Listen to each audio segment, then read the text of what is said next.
Hey everyone, welcome back to the channel. If you're getting ready for a .NET interview, you know that nailing the fundamental is key. We all love the power and speed of .NET. Let's understand the checklist of DI implementation. So today, we're just going to talk about dependency injection, focuses on the DI checklist in the .NET ecosystem. This is your chance to get ahead of the game and show your interviewer that you're not just a coder, you're a smart coder. Remember, .NET is a huge ecosystem, and covering everything in just one book is impossible. That's why we've put together a curated list of 4 essential books to give you a truly holistic view of the most common interview topics. You'll find the links to all of them in the description below. Also, with the modern development landscape, it's crucial to be prepared for more than just back-end questions. We've included links to books on Azure development and essential front-end technologies, which can significantly boost your chances of landing that dream role.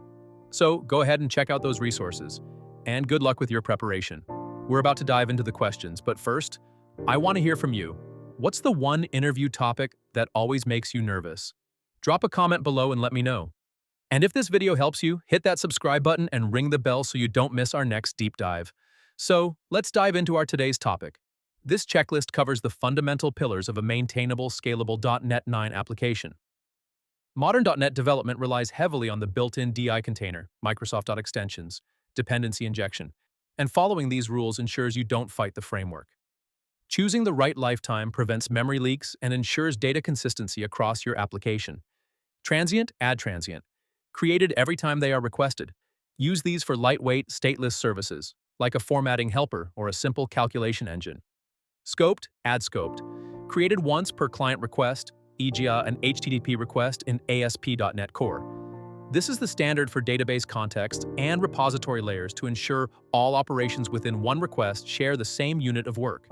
Singleton, add singleton. Created once and live for the duration of the app. Ideal for configuration objects, caching services, or hardware accessors. Always inject IMyService instead of myService. This decouples the consumer from the implementation. It makes unit testing possible because you can easily swap the real service for a mocker stub. It also allows you to change implementations, e.g. switching from SQL Server to PostgreSQL, without changing the business logic code. A constructor should only be used to assign dependencies to private fields. The golden rule: do not perform work in a constructor, e.g.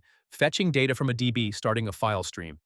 Heavy constructors make instantiation slow and unpredictable. If a service fails to initialize, the entire DI resolution fails, often leading to cryptic startup errors. When you inject a service, assign it to a private read-only field. The read-only keyword prevents accidental reassignment of the service elsewhere in the class, ensuring the integrity of your dependency graph. This is a common architectural bug where a service with a longer lifetime holds on to a service with a shorter lifetime. If you inject a scoped service into a singleton, the scoped service is captured and lives as long as the singleton. This can lead to database connection leaks or stale data because the scoped service never gets disposed of. Always ensure a service only depends on services with an equal or longer lifetime. As your project grows, your program.cs can become cluttered with hundreds of builder services. Add assignments. Create a static class to group related services. In programmed.cs, you simply call builder services, add infrastructure. This keeps your startup code clean and modular. Hope this makes a clear understanding. See you in the next exciting video.